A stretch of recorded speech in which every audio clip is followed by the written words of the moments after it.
Hi, grade 8s. This is Mrs. Thiessen. I'm going to be explaining the persuasive writing assignment. There are two parts to the assignment. The first part is the brainstorming, which is the slide deck that we're on right now. And the second part is the actual writing final copy. That will be on a separate Google Doc, which I'll show you in a minute. So this project you'll find on your ELA Google Classroom. It will be titled Persuasive Writing Brainstorm. Nice and clear. So when you click on it, you can see slide 1 here on the left, which I have zoomed in nice and big in the center, has 6 topics you can choose from. So this last week, you guys got to practice persuasive writing, and I had you guys choose no topic. I gave you your topic, and that was, should students be allowed to bring cell phones to school? So all of you picked a side, right? Should they be allowed to? Should they not be allowed to? And you got to argue and write about your thoughts and opinions on that topic.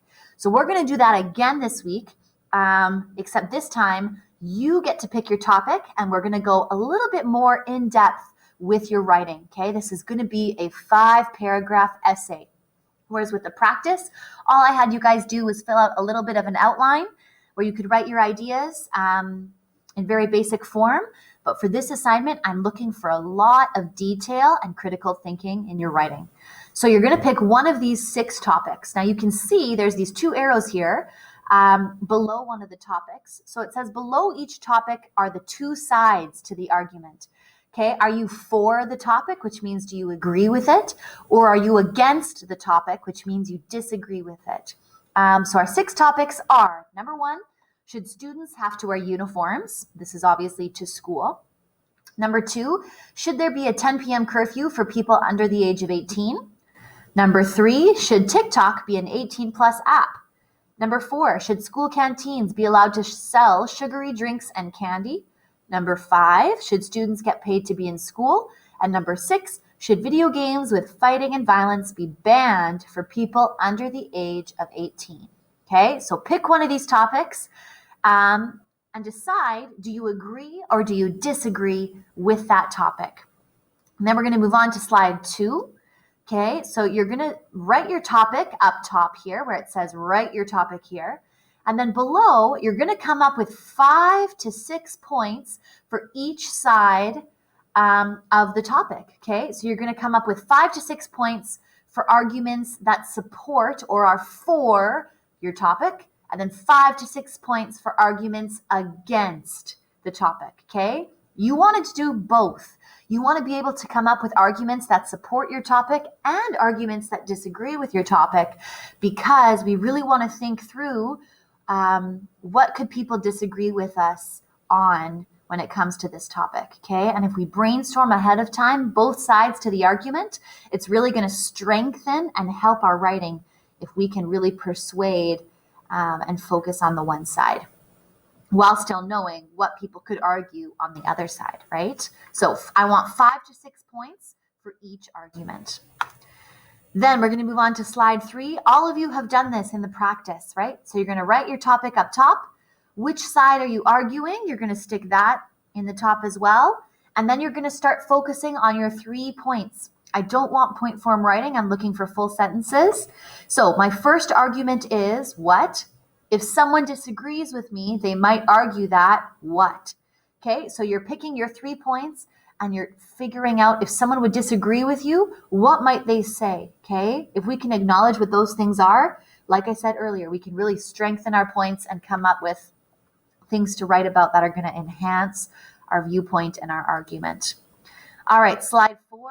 This is a slide where you're going to copy and paste any websites you use for research, okay? As we're going forward, you're going to need to do a little bit of research on your topic and find some trusted sources to help you win your argument, right? And help you persuade your reader. So again, copy paste any links you find, any information that you do find from websites. A reminder, you cannot copy paste information from a website onto your writing. All of your writing has to be in your own words. All right, slide 5. This goes over the P format. Okay, when we're writing a paragraph, we need 3 things. We need, if I zoom in here, We need a point, a statement that supports your argument. Evidence, support your point with evidence, examples, quotes, statistics, etc. So the evidence, this is the piece where you're going to need to do research for, right? And then you're going to explain. So explaining, that is where you get to share a little bit of your opinion and you get to explain the evidence that you've provided earlier in your paragraph. Okay, so this whole worksheet explains how to properly format and structure your writing. All right, then slide 6. Same thing that you did in the practice. Okay, you're going to just fill in an outline about your argument. Okay, so it kind of has your 3 paragraphs. You start with a title. What's the hook that's going to capture your reader's attention? Okay, what's your thesis? Your thesis, that's a sentence that just explains what you're going to be talking about for the rest of your essay. Okay, and then this first gray chunk up here has a point, right? A point, evidence, explanation. That's paragraph 1. Paragraph 2, point, evidence, explanation. Paragraph 3, point, evidence, explanation, conclusion. So this outline, I'm just looking for kind of point form sentences. You're just outlining a basic idea of what you're going to be writing about. Then we're going to move on to slide 7, the introduction paragraph. So right here, what does a strong introduction paragraph need? A hook to get your reader engaged. That could be a fun fact, a statistic, a question. It needs to introduce and explain what your essay is about. And it needs to introduce your argument and make it clear which side you're fighting on. We want to know right away in that introduction which side you're fighting on. Okay, so you're going to type that right on this slide here. Okay, then we're going to move on to slide 8. This is where you're going to be writing paragraph 1. This is your first point. Okay, so what does a strong paragraph need? We need a point. So your very first sentence should be your point. Okay, then you're supporting that with evidence. Okay, that's your research piece, and then you're going to explain that. All right, so you're going to do that on slide 8, slide 9, and slide 10 for paragraph 1, paragraph 2, and paragraph 3. All right. Then slide 11 is the conclusion paragraph. What does a strong conclusion need? You need to summarize and wrap up the main points you made, connect any ideas, challenge your reader. Maybe you even end your paragraph by asking them a question, and then you add any final ideas or words. But you are not adding any new information. You are purely going over what you've already talked about. Okay, this is not the time to add new stuff or new ideas.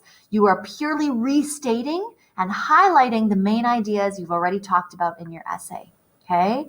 So then once you've written all those 5 paragraphs separately, you're going to write your rough copy. Okay. I give you the full 5 paragraph essay breakdown. Okay.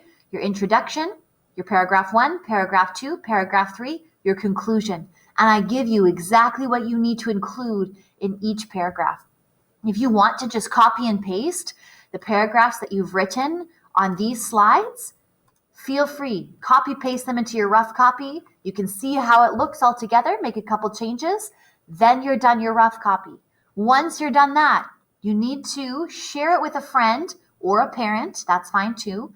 Get them to read your rough copy, and you're going to get them to edit it and give you some feedback on this slide. Okay, so if I zoom in, right, they're going to answer your content. They're going to move this star, right? Do they think you did, wow, amazing? You did it. It was really good. You had a good start, or not quite yet. You are still missing a couple things. Okay, so your friend or your parent is going to move these stars wherever they think your writing was at. Okay, and then they're also going to type some feedback up here about what they really liked, what they'd like to know more about, and what they think you need to improve. All right, so that's that slide. Then once that's done, okay, you're going to also get a teacher, okay, to give you some feedback. You don't have to share this with me. When I'm marking this part of your assignment, I'll fill this out for you and give you some feedback. Then slide 15, now you're ready for your final copy. Go into your Google Classroom, your ELA Google Classroom, I'm going to specify, and find the assignment, Persuasive Writing, final copy. So you're going to go back to your ELA Google Classroom, click Persuasive Writing Final Copy. It'll bring you to a Google Doc that looks just like this, blank, okay? And it's called the Persuasive Writing Final Copy. So the only thing I've put on this doc for you is your title, okay? You need to have a title, and you're going to start writing your full 5-paragraph essay on here. If what you want to do is go back to your rough copy and paste what you have, and then right click and paste it on here, you can. Okay, if you want to rewrite it and revise and edit as you go based on the feedback that you got, feel free. Okay, but you need to have your final copy written on this Google Doc. And then when you're done, you'll click turn in and I will give you a mark. Okay, Mrs. Thiessen, myself, is going to be marking 8H, 8 T's, and 8 M's. And if you are an 8F, Mrs. Friesen is going to be marking your final copy. All right, so that is the assignment.